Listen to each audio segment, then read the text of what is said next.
Hi friends, welcome to my channel. నేను మీ అను. నేను అమ్మ దగ్గరికి వచ్చానండి. ఆషాఢం కదా, మాకు ఇదే ఫస్ట్ ఆషాఢం. అయితే నేను ఎప్పుడు అమ్మ దగ్గరికి వచ్చినా నాకు చాలా ఇష్టమైన, అలాగే ఎంతో మిస్ అవుతున్న వంటలన్నీ చేపించుకొని తింటాను. అందులోనే వన్ ఆఫ్ ద ఐటమ్ ఈ వంకాయ అండి. అయితే మ్యారేజ్ అయినప్పటి నుంచి వంకాయ తినడమే మానేశాను. బికాజ్ మా హస్బెండ్ వంకాయ కూర తినరు. సో నేను అప్పటి నుంచి ఇంట్లో వండడం మానేసా. ఈరోజు మా అమ్మని వంకాయ కూర వండమని చెప్పా. అయితే అందులో మామిడికాయ ఇంకా ఎండు రొయ్యలు వేసి వండుతానని చెప్పింది. అమ్మ అయితే వంట స్టార్ట్ చేసింది. మరి అమ్మ ఎలా వండుతుందో అమ్మ మాటల్లోనే విందాం.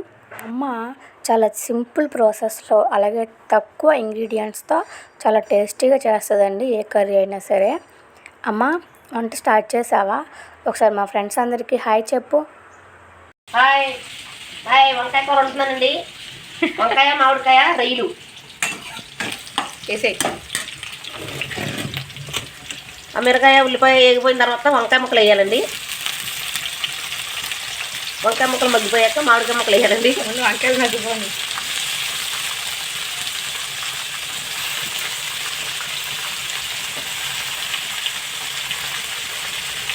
కొంచెం కూడా కొంచెం వంకాయ ముక్కలు వేసానండి. మరి తర్వాత ఉప్పు పడిచి మూతెట్టాలి. మగ్గిపోతాయి.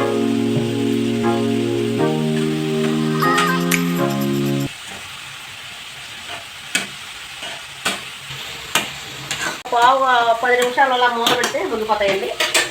మగ్గిపోయిన తర్వాత మామిడికాయ ముక్కలు వేసుకోవాలి.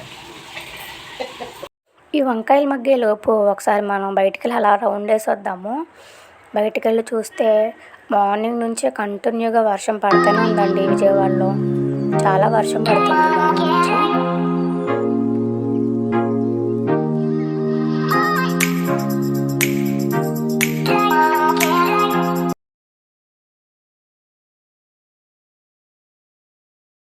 ఈ వంకాయలన్నీ దగ్గరికి మగ్గాక మనం మామిడికాయ ముక్కలు వేసుకోవాలి. ఈ మామిడికాయ ముక్కలు కూడా కొంచెం మెత్తగా అవ్వాలి, ఫస్ట్ మగ్గాలి కొంచెం.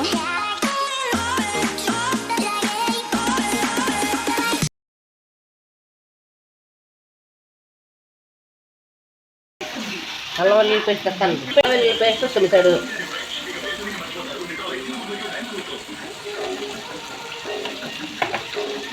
పొడి వేస్తున్నానండి.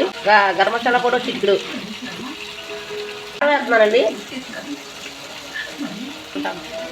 టేస్ట్ సరిపోనంతా వేసానండి. కలుపుతున్నానండి. కలిపించుకొని కలుపుతున్నానండి. ఒక సెమి సైడ్ ఏమో ఓ సెమి సైడు అల్లం వెల్లుల్లి పేస్ట్ వేసాను. ఓ చిటికెడు మసాలా పొడి వేసాను. ఇప్పుడు దగ్గర మగ్గిపోయింది. కొంచెం నీళ్ళు వేసి మూత పెట్టేసి సిమ్లో పెట్టాలి కాసేపు. ఉడికిపోద్ది. అప్పుడు వంకాయ కూర రెడీ, రుచి రుచిగా ఉంటుంది. ఒక గ్లాసు నీళ్ళు వేస్తున్నానండి. ఈ దగ్గరగా ఇందాక ఉడికించుకొని దించేసుకోవడమే అంతే. ఉప్పు చాలలేదు, చిటికెడు ఉప్పు వేస్తున్నాను.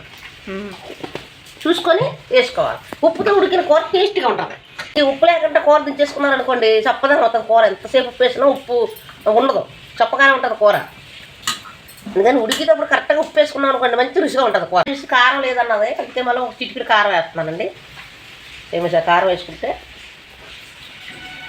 చాలండి.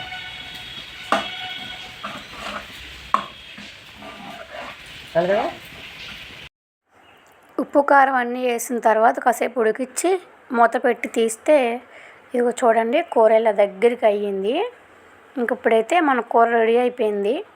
లాస్ట్లో అమ్మ మీకు ఏదో చెప్తుందంట, ఒకసారి వినండి. కామెంటరీ ఇస్తాను నేను, నాకు ఇవ్వు అంటుంది. బయట వర్షం, లోపల వేడి వేడి అన్నంలో చక్క పుల్లని కూర వేసుకొని తింటే మంచి రుచి రుచిగా ఉంటుంది. నచ్చితే మీరు కూడా ట్రై చేయండి. వంకాయ మామిడికాయ రొయ్యలు. ఈరోజు వీడియోలో అమ్మతో చాలా ఫన్నీగా ఉంది కదా. నచ్చితే లైక్ చేయండి, షేర్ చేయండి, సబ్స్క్రైబ్ చేయండి. Thank you.